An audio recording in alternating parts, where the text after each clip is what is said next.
Online Lingwal sir की online classes में आपका वेलकम है, स्वागत है। आज हम लोग एक बहुत ही इंपॉर्टेंट रूट डिस्कस करने वाले हैं जिसका नाम है थियो या थी।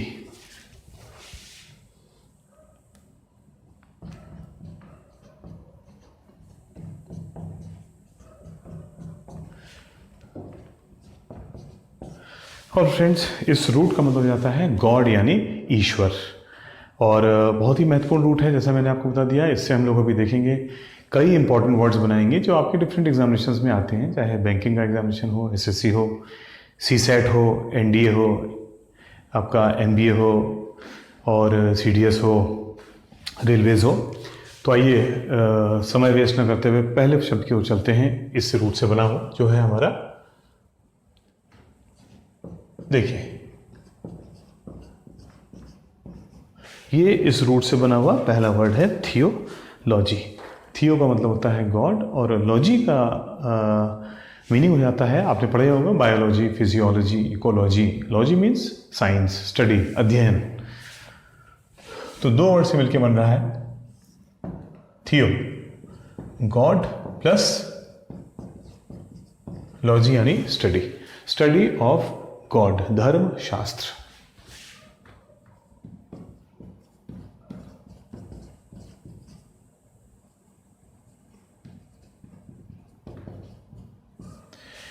थियो मीन्स गॉड होता है। अब गॉड और रिलीजन यानी ईश्वर और धर्म आपस में जुड़े ही होते हैं, इसलिए दोनों में से कोई भी एक वर्ड, कभी थियो का मीनिंग गॉड के सेंस में आ जाएगा और कभी आपका धर्म के सेंस में आ जाएगा, तो वो दोनों एक ही चीज़ हो जाती है। आइए इसी थियोलॉजी से फ्रेंड्स सेकेंड वर्ड हमारा बन जाता है थियोलॉजिस्ट। क्या बन जाता है?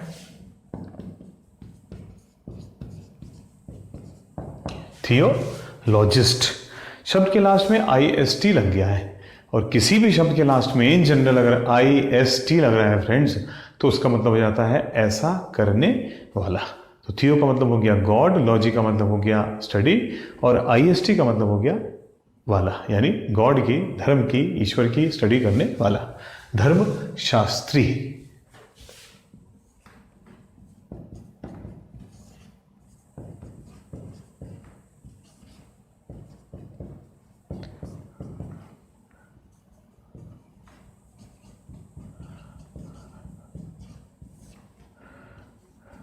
Late us move to the third word friends. और तीसरा थियो रूट से बनने वाला तीसरा इंपॉर्टेंट शब्द जो मैं आपके सामने प्रस्तुत करूंगा वो है आपका monotheist. Very very important word, banking, SSC के तमाम एग्जामिनेशंस में आने वाला, और अदर एग्जामिनेशंस। क्या बताया मैंने? मोनोथीस्ट।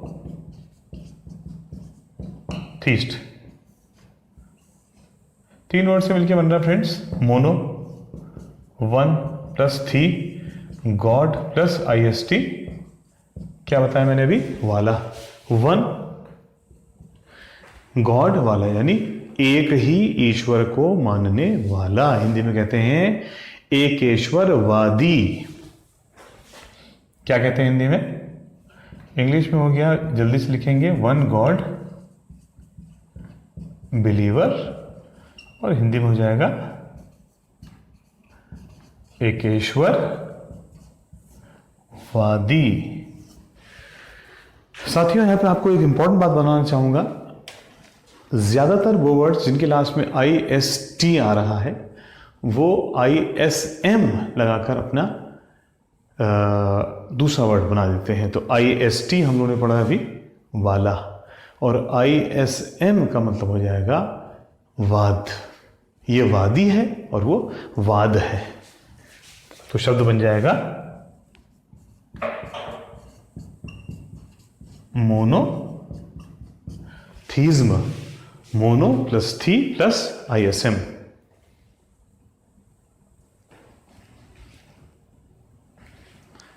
मोनो मीन्स वन, थी मीन्स गॉड, और ISM का मतलब हो गया वादी था और ये हो गया, वो वादी था और ये वाद। Believe in one God, Hindi में हो जाएगा एकेश्वरवाद। क्या हो जाएगा? एकेश्वरवाद।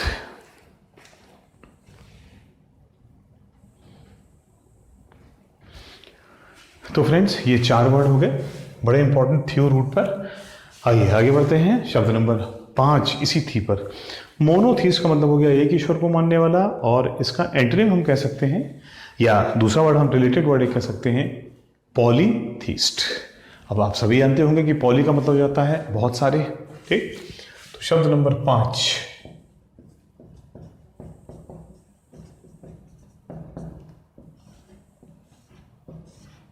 पॉली मीन्स मैनी, गॉड वाला। सिंपल, बहुत सिंपल है इंग्लिश। अगर सही तरीके से पढ़ी जाए और पढ़ाई जाए और समझा जाए और इंटरेस्ट लिया जाए तो बहुत आसान है। कुछ चीज़ें टिपिकल हैं, कुछ चीज़ें कॉम्प्लिकेटेड हैं, लेकिन 75 to 80% इंग्लिश आप कर सकते हैं। ठीक,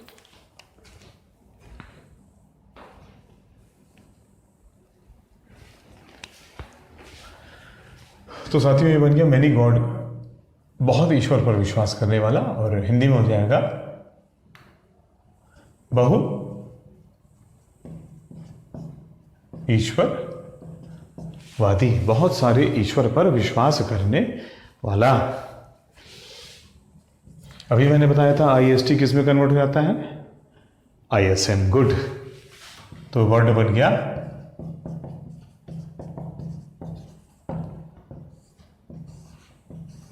पॉली, मैनी, गॉड, ईश्वर, ISM, वाद। ठीक, बहुत सारे ईश्वर को मानने की अवस्था, स्थिति, विश्वास। बहुत सारे ईश्वर पर किया गया विश्वास।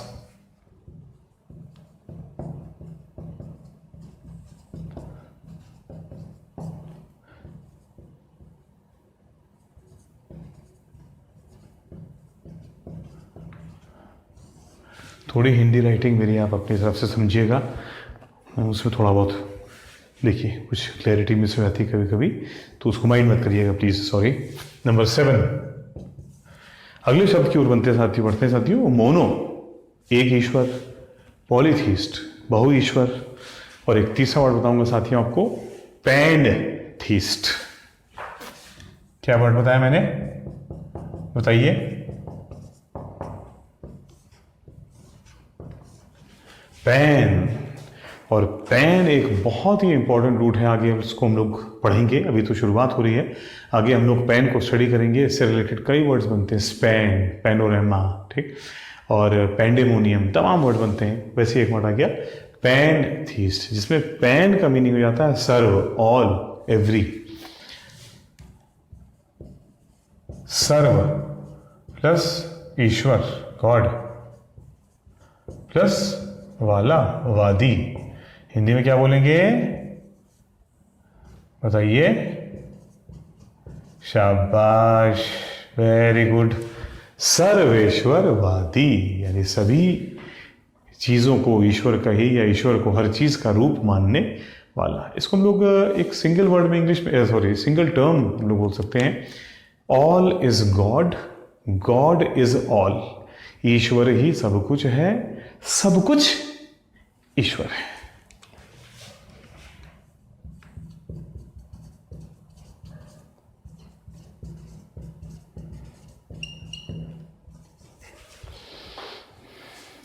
अपने आप बनाइए। फिर IST पे खत्म हुआ है, क्या बन जाएगा? ISM, right, good. तो वर्ड बना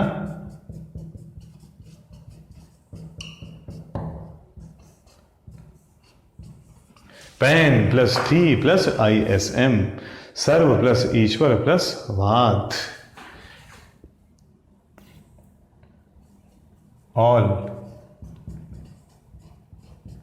प्लस ईश्वर, गॉड प्लस वाद, बिलीफ इन ऑल गॉड, या believe that all is God, God is all.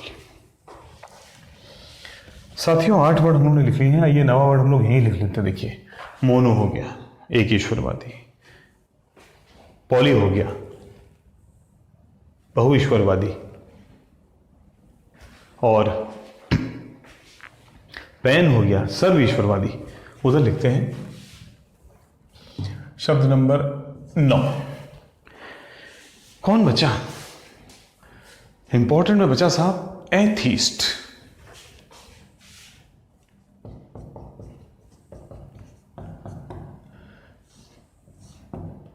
शब्द देखते ही आप समझ गए कि ये 3 वर्ड्स में ब्रेक हो रहा है। It is breaking into 3 words. तो साथियों शब्द नंबर 9 से हम लोग आगे बढ़ते हैं एक बार। एथीस्ट, जहां थी का मतलब हो गया ईश्वर, आईएसटी का मतलब हो गया वाला, और ए किसी शब्द को रिवर्स करता है। क्या करता है? रिवर्स करता है। तो थी का मतलब हो गया गॉड, आईएसटी का मतलब हो गया वाला या वादी, और ए का मतलब हो गया नहीं, नॉट। तो ये हो गया ईश्वर को न मानने वाला यानी नास्तिक।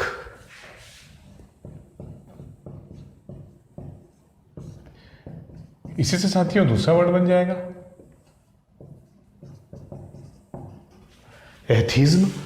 थी का मतलब हो गया गॉड, आईएसएम का मतलब हो गया वाद, और ए का मतलब हो गया नहीं, ईश्वर को न मानने की सोच, धारणा। तो यानी शब्द बना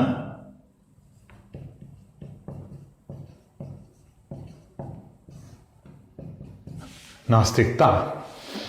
फटाफट साथियों आगे बढ़ते हैं। अगला शब्द, जब एथीस्ट ईश्वर को न मानने वाला है तो उसका ए हटा दीजिए। अभी हम लोग जिसकी बात कर रहे थे तो ए हट के वो बन गया, क्या बन गया? थीस्ट। थी का मतलब ईश्वर, आईएसटी का मतलब वाला यानी ईश्वर को मानने वाला यानी आस्तिक। क्या हो गया वो? बताइए। आस्तिक। और थीस से फिर अगला वर्ड आपने खुद बना दिया होगा, नहीं बनाया तो अब बना लीजिए। क्या बन जाएगा? थीज्म यानी आस्तिकता।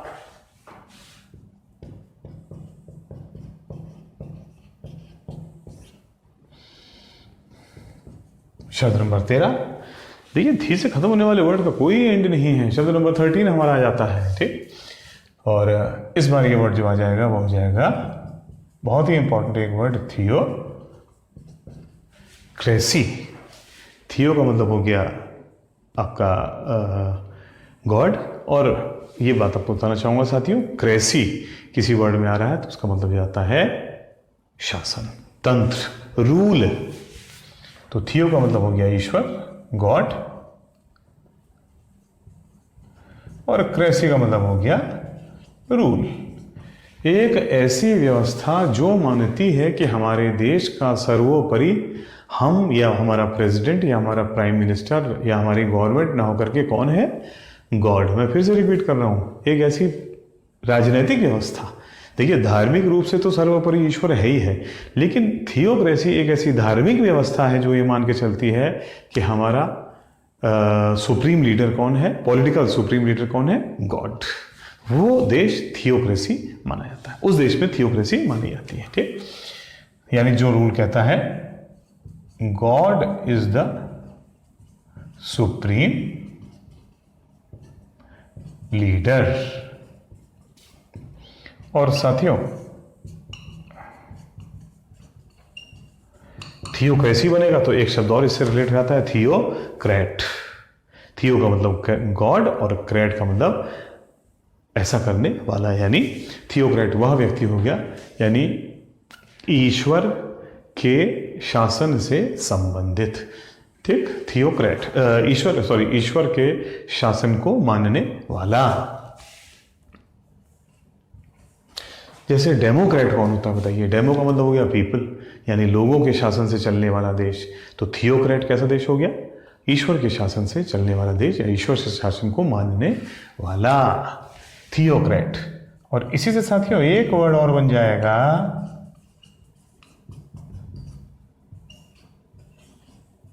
थियोक्रेटिक।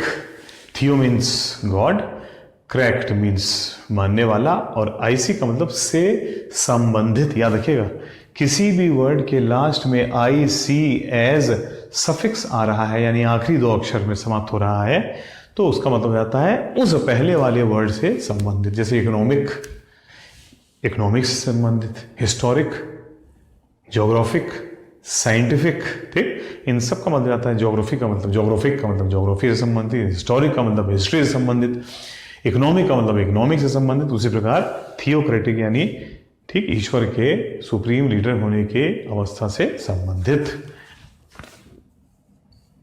वाला, related to supremacy of God,